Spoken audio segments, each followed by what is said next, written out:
तूफान जिसकी वजह से पूरे इलाके में एक गुस्से का माहौल भी देखा जा रहा है। देखिए, भिवंडी शहर, भिवंडी ग्रामीण, पूरे परिसर के हालात बहुत खराब है और खास तौर से भिवंडी शहर के अंदर हमारे कुछ रास्ते ऐसे हैं कि वो जानलेवा बन गए। जो डॉक्टर साहब की जान गई, मैं तो समझता हूँ कि जान ली गई है। आज हम जो ये डीसीपी ऑफिस में आए हैं, हमने ये मांगनी की है कि जो भिवंडी निजामपुरा महानगर पालिका के अधिकारी है, जो जवाबदार है, उन पर एफआईआर होनी चाहिए, उनको भी जेल में जाना चाहिए, उनको भी पता चलना चाहिए कि एक जान लेने की क्या सजा हो सकती है। तो डीसीपी साहब से बात हुई, उन्होंने तो वैसे फ्रेश एफआईआर के लिए भी हाँ कहा था, लेकिन सबका लीगल ओपिनियन ये था कि जो एफआईआर हुई है उसमें फ्रेश स्टेटमेंट लेकर जो है अधिकारियों के नाम डाले जाए। तो अभी परिवार के लोग जाएंगे और फ्रेश स्टेटमेंट देंगे। सीनियर साहब अभी वहीं गए और महानगर पालिका को जवाबदार दिया ठहराया जाएगा, क्योंकि वो जवाबदार है।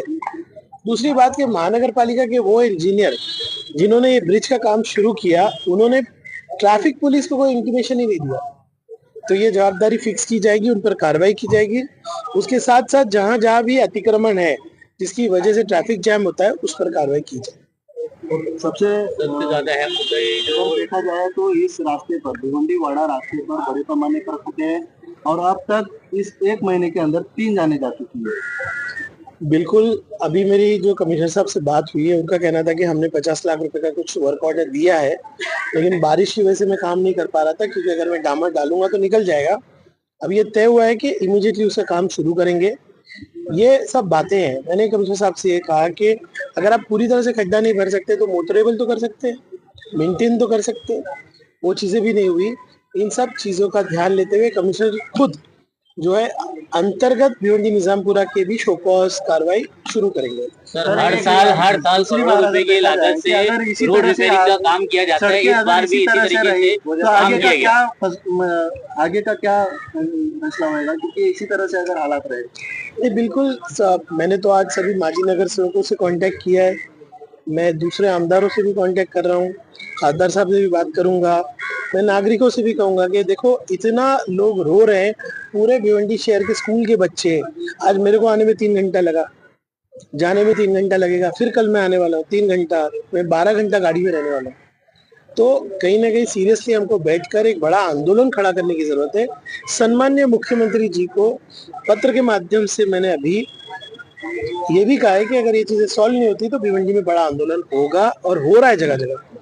दूसरी बात, कलेक्टर साहब से बात हुई, 10:30 बजे ट्यूसडे के दिन सभी प्राधिकरण, सारे लोगों के साथ एक मीटिंग रखी गई है। जो परिपत्रक पुलिस ने निकाला है जिसकी वजह से हेवी ट्रैफिक हमारे शहर में आती है, उस पर फिर विचार करने के लिए कलेक्टर ने भी मीटिंग रखा है। इन सब का पाठ पुरावा मैं करूंगा, लेकिन नागरिकों से भी और जो भी लोग प्रतिनिधि रह चुके या रहे हैं, उन सबसे मेरा निवेदन है कि इसमें साथ देते हुए एक बड़ा आंदोलन भिवंडी में हमको खड़ा करना। सर, सीसीटीवी जो जगह जगह पर लगाए गए थे, सीसीटीवी के वजह से कंक्रीट रस्ते को खोदा गया और उसके वजह से कई जगहों पर गड्ढे हुए और उन गड्ढों को भरा भी नहीं जा रहा। देखिए, आपको मेरे साथ मिलकर सरकार से पूछना चाहिए। असेंबली में मैंने ये बात उठाई, जब ये सीसीटीवी के खड्डे किए जा रहे थे तब भी हमने इसकी आवाज उठाई, जाकर मिला, फिर इसको माइक्रो टेंचिंग कराई। 35 करोड़ रुपए का नुकसान सीसीटीवी के ट्रेंचिंग की वजह से हुआ। सीसीटीवी लगाओ, केबल डालो, वो तो टेंडर में है, खड्डा कौन भरेगा वो नहीं लिखा हुआ है। और महानगर पालिका के पास 35 लाख नहीं हो, 35 करोड़ कहाँ से खर्चा करेगी? मेरे खुद के पत्र, महानगर पालिका आयुक्त के पत्र, मेरे खुद की मुलाकात डीसीएम सर से, मेरी खुद की मुलाकात UD2 के सेक्रेटरी से बारंबार हो रही है। कहीं ना कहीं भिवंडी के साथ अन्याय हो रहा है, ये मैं कह सकता हूँ। इसके लिए मेरे सत्ता पक्ष के साथी जो है उनको भी बात करना चाहिए, और ये 35 करोड़ रुपए भिवंडी शहर को मिलना चाहिए, क्योंकि हमारे रोड डैमेज किए गए।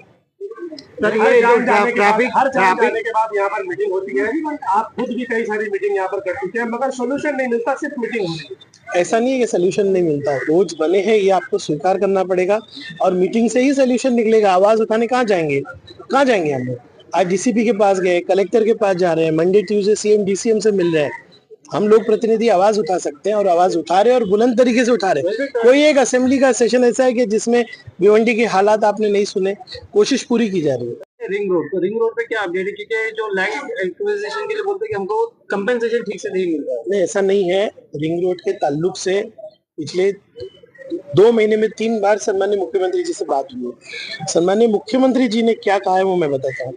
उन्होंने कहा है कि भिवंडी शहर के रोड्स और रिंग रोड और ब्रिजेस के बारे में एक सविस्तर प्रस्ताव सरकार को दे और लगभग 1000 करोड़ रुपए की जरूरत है।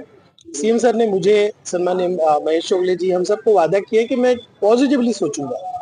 उसके लिए सर्वे करने निकले तो लोग कह रहे हैं कि हमारे रोड का ही कर रहे हैं, हमारे रोड पे आप जो है एक्सपेंशन कर रहे हैं। लोगों को गलत फहमी है कि कल्याण रोड पे ही हो रहा है। जहां जहां जरूरत है रोड वाइडनिंग की, ब्रिज बनाने की और रिंग रोड की, इसका एक एस्टीमेट बन रहा है, तो वो बनने दे लोग, तब जाके बात आगे बढ़ेगी। रिंग रोड का प्रस्ताव सरकार के पास है, कॉम्पनसेशन के लिए उसमें 32 करोड़ रुपए। सर, ट्रैफिक जो डैमेज पूरी तरह से जो हो चुका है भिवंडी शहर में, कई जैसे स्पॉट है जहाँ पर ट्रैफिक कर्मचारी को रहना चाहिए, वहाँ न दिखते हुए कहीं और दिखते हैं, और उसकी वजह से ज्यादा और ट्रैफिक होती है।